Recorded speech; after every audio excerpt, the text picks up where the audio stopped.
And as we have been programmed mentally, intellectually, one must be aware of this being programmed like a computer.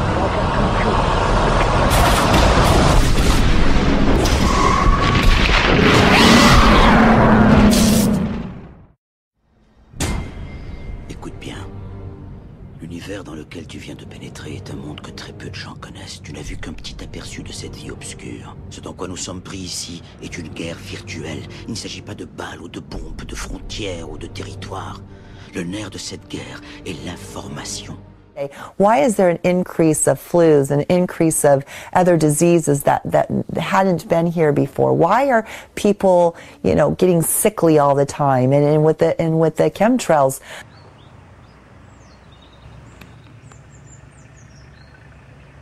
In the years that I have been a medical research journalist, I have looked at many things, and I found the same three issues in whatever I'm looking at. And that is that we are being dumbed down, we are being made sicker, and we are being made infertile. My name is Sofia Xenidis. I am 17 years old. It is quite scary to know that the air we breathe is not what it's supposed to be. That the food we eat and the water we drink contain traces of those substances which are sprayed out over all of us as though we were being poisoned like insects. The feeling that this is causing me are feelings of deep anger and rage. I don't want to be poisoned. I don't want to be infected with cancer. And I'm just so angry that this global poisoning can be going on such a massive scale, and not enough is being done to stop this crime.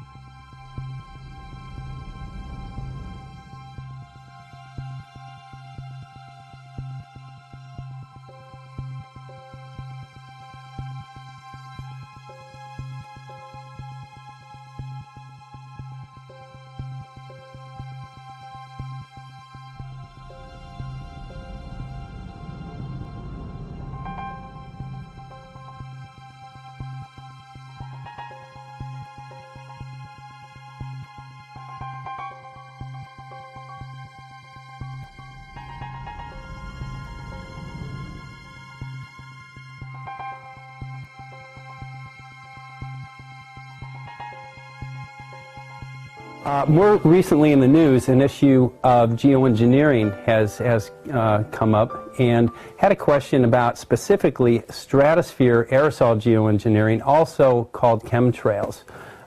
We see those on a regular basis here in California. Would you care to comment on that? We can't think that these chemicals that they create in aerosol cans and in our ingredients we put on, even on our skin and food that we're putting in us, can be healthy for us. Why there's an increase when we have such great medical science today? Why is there an increase of flus, an increase of other diseases that hadn't been here before? Why are people getting sickly all the time? And with the chemtrails, I really just didn't know what they were. And then one day I was actually at a Ron Paul protest, and I was standing with a military veteran. He was a very decorated military veteran, older gentleman, and he said, "Wow, we sure have some chemtrails today."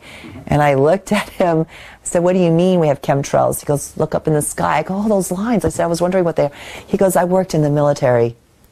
And he said, "Young lady, I worked for the people that are putting that in the sky."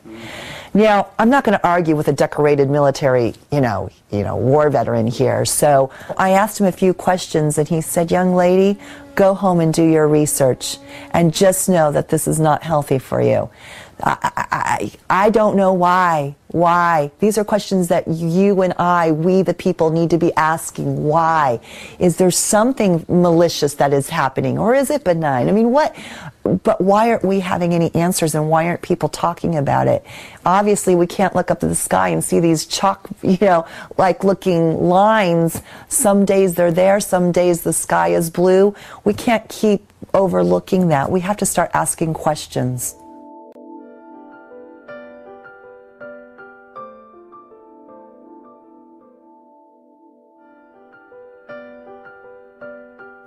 So what would you say to those scientists that say those are just normal contrails? It was about a month ago, 2 months ago, I was out in the desert and the sky in the morning was clear blue, clear blue. And later in the day I was driving to some campaign event. All of a sudden I see a plane, small plane, up in the sky, and you could see the trails. All of a sudden I see another one. And you just see these trails, these lines for miles, and they were zigzagging in the sky. I saw it with my own eyes, so that's not weather. I've seen big, huge propelled jets that don't leave that in the sky. So I don't know, but the scientific community, first of all, I mean, sometimes there's research that's being paid by someone. Well, who's paying them to do the research? You have sponsors. Well, who's sponsoring it? And also science, that's why it's called science. It's not perfect. It's just like with global warming. You had scientists that came out to say, well, our Earth is warming and we have global warming and we need to stop green gas emissions into the sky. And then you have other scientists that came out and said, no, you're wrong, that's false. Actually, our Earth has been cooling. So that's science. So, what we need is we need answers. We need to know what company, who are driving the planes, who is ordering the planes. The environmentalists that are out there, how come they're not addressing that? Well, of course, because the special interests, the globalists, that's who that pays them their pockets to go out and be the activists that they claim to be. Luna, aujourd'hui, ici.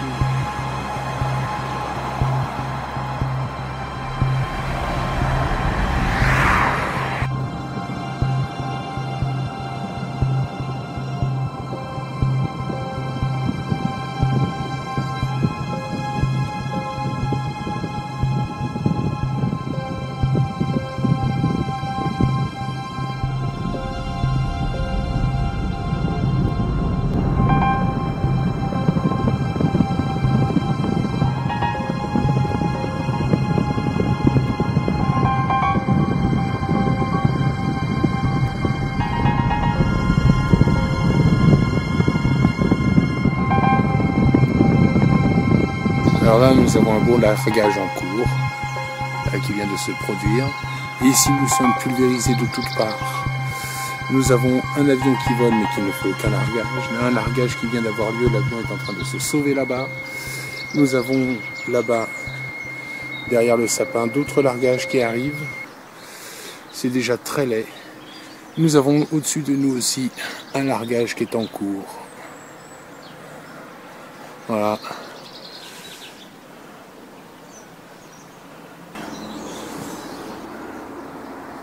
D'énormes largages qui ont eu lieu déjà, celui qui vient d'avoir cours, l'avion qui se sauve là-bas qui lui ne fait aucun largage, qui vole approximativement à la même altitude que celui qui est juste au-dessus là en train de faire son largage.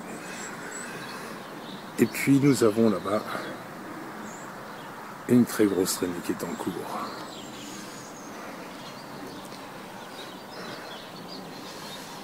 C'est fou furieux. Il y en a un autre là qui se dissimule à l'intérieur même là, qui est en train de larguer. Nous avons là-bas l'avion qui continue de filer sans largage et au-dessus de nous un largage qui est en cours. Et à l'approche là-bas de l'est, puisque le sud est là-bas devant nous. Ici, un très gros largage aussi en cours.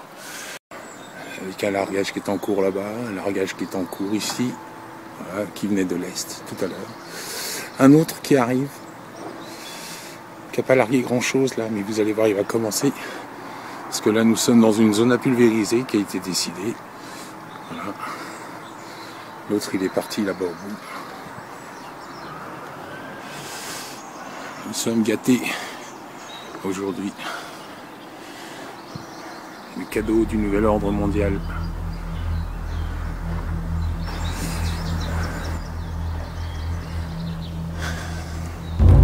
Dommage pour notre espèce, dommage pour nos enfants, nos générations, que tant d'incrédules ne comprennent pas ce qui est en train de se passer.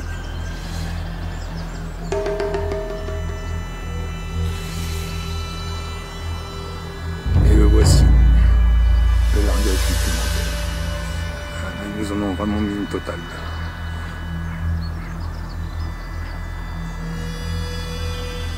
Mars 2013, sud de la région parisienne, et là, le largage démarre. Voilà. Je touche. Rien avant.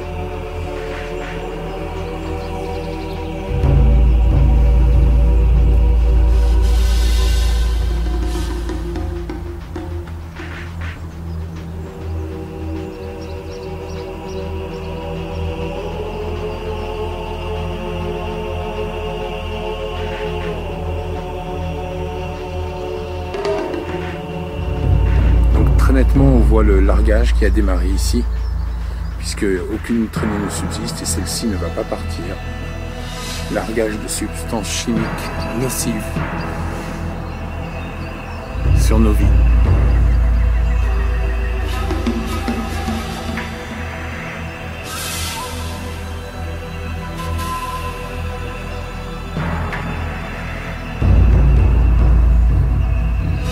Preuve flagrante. Message à tous les incrédules. Renseignez-vous. Tout ça n'a rien de naturel.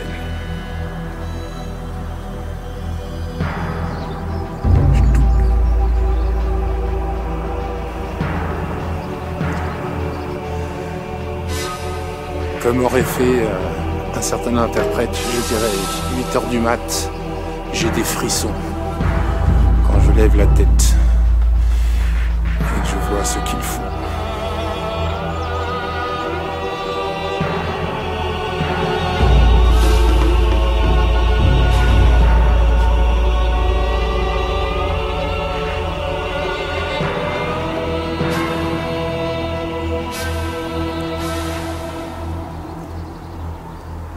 So what we need to do is we need to expose that, and we need to join and make an environmental act, a real environmental act that prevents them from putting these chemicals into the air, which of course is ruining our health.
Voilà une toile d'araignée.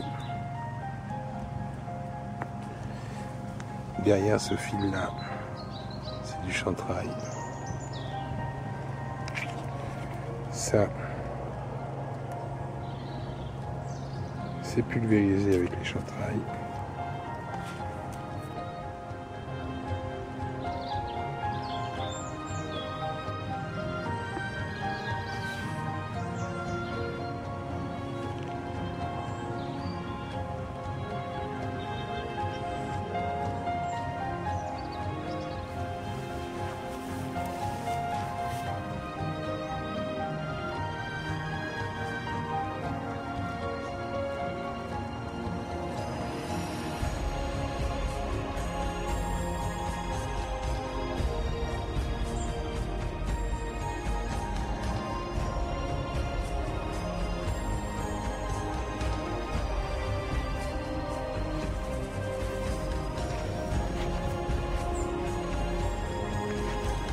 Bon, alors là, je vais prélever de la toile d'araignée pour montrer la différence. Et voilà, ça se voit presque pas mieux. Voilà. Là, j'ai prélevé de la toile d'araignée. En apparence, elles ressemblent. Quand on les place l'un à côté de l'autre, on voit que ça ne ressemble pas du tout. Et alors, surtout celui-là, vous allez voir, il brûle au feu. Il brûle, il noircit. Alors que le chantrail, lui, ne brûle pas, il se rétracte, il reste blanc. Enfin, les fils de la Vierge. Donc, voici, à droite, une toile d'araignée qui vient d'être prélevée, et à gauche, les fils de la Vierge qui viennent d'être prélevés. On va le brûler, vous allez voir, celui-là va brûler et noircir. Celui-là, il va juste réduire, se contracter, comme du synthétique, et il restera blanc au jardin.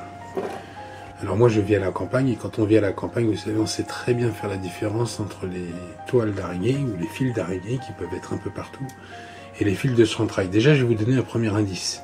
Le fil d'araignée, même tout seul, est très résistant. Quand vous tirez dessus, ça résiste tout. Le fil de chantrail, lui, n'a aucune résistance. Il est complètement élastique. Vous avez presque l'impression de taper dans du vide. Voilà, quand vous le récoltez. Alors que si vous touchez un fil de toile d'araignée, vous allez voir, il y a de la résistance, et avant d'arriver à le rompre, boum! Et au moment où vous le rompez, vous sentez vraiment la craquelure. Deuxième expérience que vous pouvez faire, je vais vous montrer, très simple.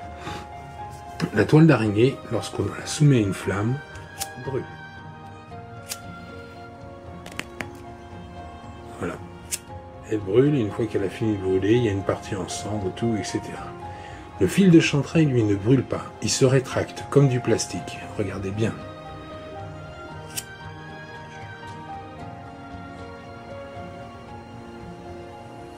Mais il ne brûle pas.